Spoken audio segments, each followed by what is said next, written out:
What's up, everybody? Another beautiful day here in Stockholm. Hope it's beautiful where you're at right now. If you happen to be in the Southern Hemisphere, well, you're starting to get into summer, so I think it's starting to look good for you too.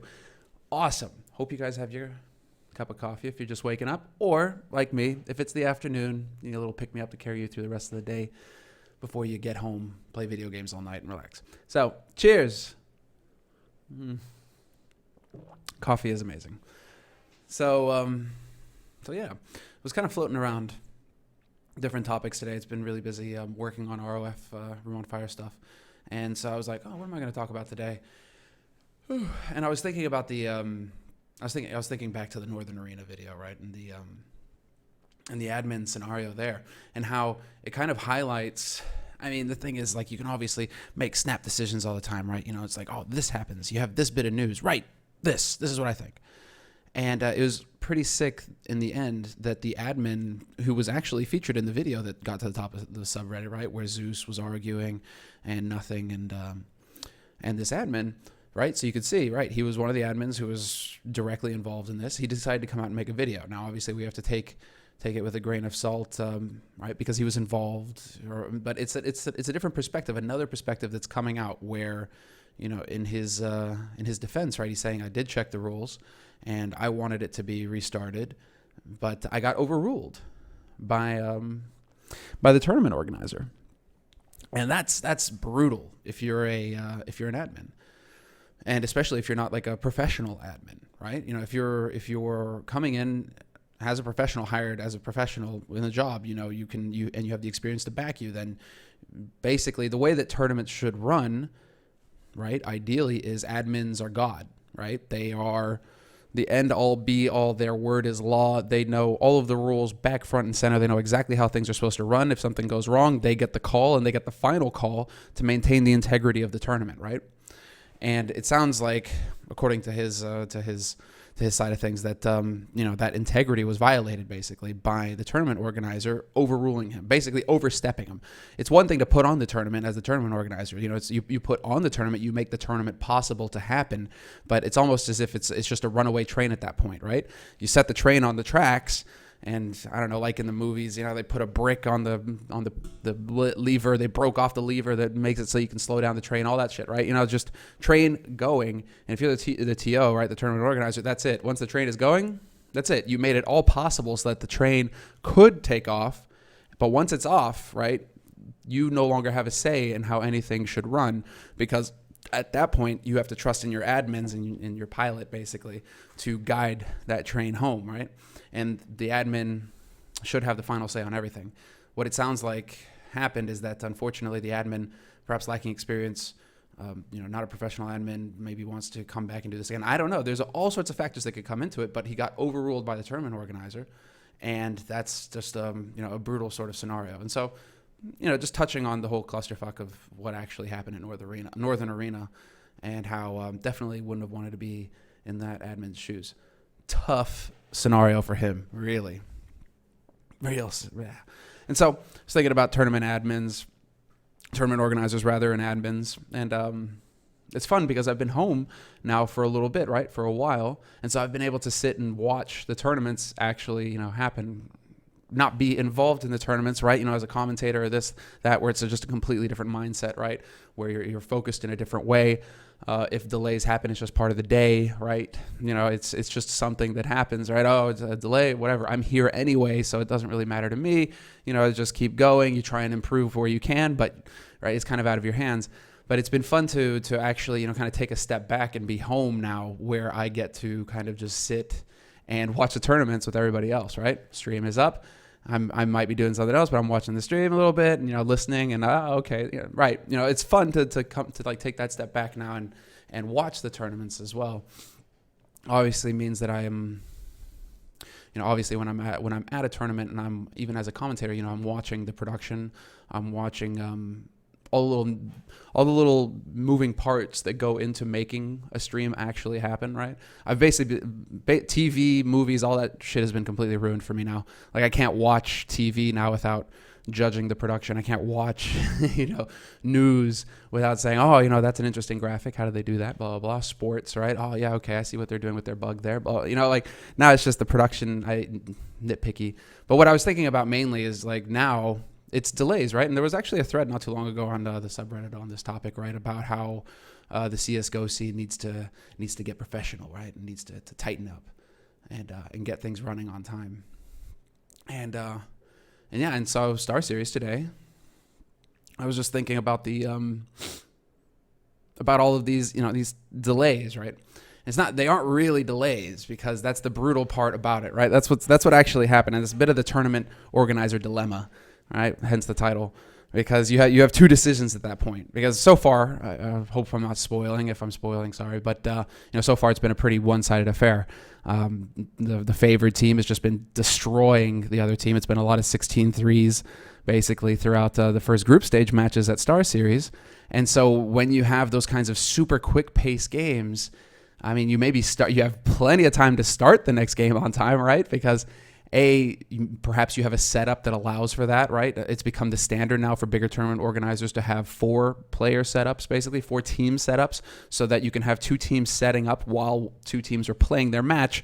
Boom, this match finishes, you instantly swap over to the next 2 teams that are already set up and ready to go and waiting for your say-so, right? And that just picks everything up, speeds everything up. MLG did it for Columbus, ESL did it for Cologne. It's becoming a much more standard approach, Katowice as well. And it sounds to me like right now what StarSeries have is a bit more in line with what Katowice did, for example, which was to have just to have permanent player positions basically for the teams. And so you have these practice areas and the teams set up and then they just play from their own practice area, which is how Katowice was run and why that was such a streamlined, process, right? All the teams are perpetually set up on the same PCs. So there is no, this setting worked on this PC, but now I come over to this PC, it stopped working. We don't know why. We need to take time to figure that out. Delay, right? Eliminates that because all of a sudden it's just all day long, you're on the same PC, you're not touching anything, you're just going live with the game, boom, done, dusted, right? That is obviously the ideal scenario, the ideal setup, followed by the 4-team setup, which is basically 2 teams play, and 2 teams, while that team is playing, 2 teams are setting up, so that boom, by the time that match is over, they flip. But what's happening right now, I mean, it sounds to me like there's a multi-team setup going on at StarSeries, which is excellent. But now it's just the difficult sort of scenario for a tournament organizer, which is, well, all of our games are 16-3s. And so we've mapped out this schedule, which is on hltv.org. You guys can go and check it out, right? But we've mapped out this schedule that's going to span all day long. First game starts at 10, most likely going to go all the way until 10 at night.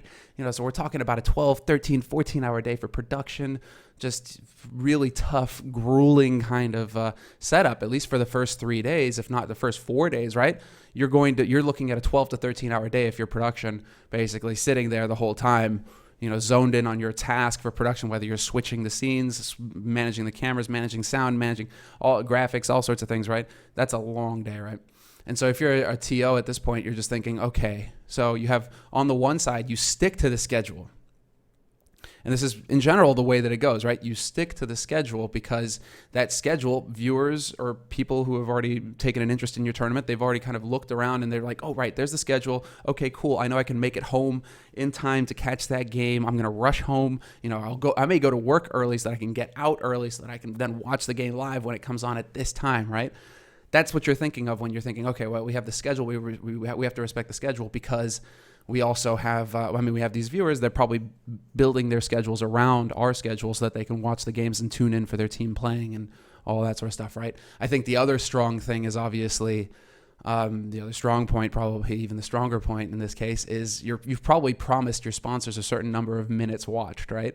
And so you've built this schedule, and based off of past tournaments, you've been able to kind of get a rough idea of how many minutes or how many people are going to be tuning in, how many minutes they're going to consume of the content, and so you've made this package where, okay, right, we've promised this many minutes, X amount of time, where your ads, your logos, blah blah blah, are going to be shown on the stream. And if you start chopping the day down, then that starts chopping into that package that you've offered to your sponsor, and maybe they're not going to like that sort of thing, right? So that obviously depends on your relationship with the sponsor and how things go there. But it's something also to consider, right? If you're a tournament organizer, I suppose, right? To keep in the back of your head is we've made X number of promises that we need to keep. And so that's on the one side, right? The one decision that you have is respect the schedule and try and keep that happy. The other side, right, is try and shorten the day as much as possible, basically, and condense it, right? If you knew that the games were going to be super one-sided, you can try and cheat a little bit and make the schedule a little bit later and start the schedule a little bit later in the day. And if you're confident and your admin's confident in your setup, your technical setup, that there isn't going to be any delays, right? That you can really go bam, bam, bam. As soon as the game is over, boom, you're going into the next one super fast, right? You can actually chop the day in half almost, right? A bunch of 16 threes, right? Means that we're sitting here for 30 minutes between games waiting for the analyst segment to come up and then to get into the game. Now tournament the tournament organizers thinking, okay, I could really speed everything up the process. Players want to play their games. Boom, they get into their games. They're on point, right? Players need to be available at all times, basically. Even if their schedule says, right, you're playing at this time, they need to be available at all times. So within like a 2-hour window, either way, they need to be available and ready to go. It's just the way that things work in general. So you can make those changes, right? You can just say, right, okay, we're going to completely streamline this so that a 12-hour day all of a sudden turns into maybe an 8-hour day for production, which is already huge because production has already spent 2 days, probably 2 20-hour days trying to set the whole thing up, depending on the scenario, right? If you're in a live LAN event in a different location where you had to set everything up, it could be a nightmare. And so your guys are probably already tired just going into the event, fixing all the technical issues, fixing all the problems that come up when you actually try and set a LAN up. And then they have to go and sit for 12 hours to do their actual, put on the actual show. I mean, when you're kind of thinking about these things as well. And so you're kind of caught in the middle, right? Where it's like, do you just streamline it and try and really just make the days as short as possible, depending on the maps, depending on the matches, and basically, maintain your guys for that long marathon run? Or do you try and respect the schedule, stick to the schedule? They know that they've signed up for 12-hour days. So, right. And you go that way. Yeah, I don't know what it's just, I'm thinking about this where it's just when you're, if you're tuning in, right, and you're getting frustrated for certain things, right, things that are in control, I mean, technical issues, etc.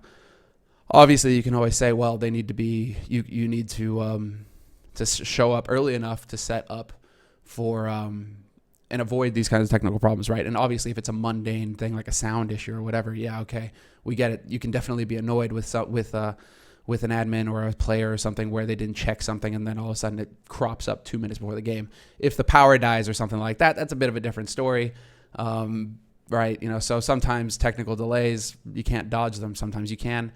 But in this sort of scenario, I just think it's a fun one because everybody, like there are quite a few. We've had this discussion for quite some time over the past few years, right? Do you stick to the schedule? What's your philosophy, right, when you're putting the event together? Do you stick to the schedule and respect the schedule no matter what, as best you can? Or are you fluid and say, right, we're just going to try and streamline this as much as possible to maintain people for the long haul 5-day event that's ahead of them, right? And so, yeah, so it's a fun little point.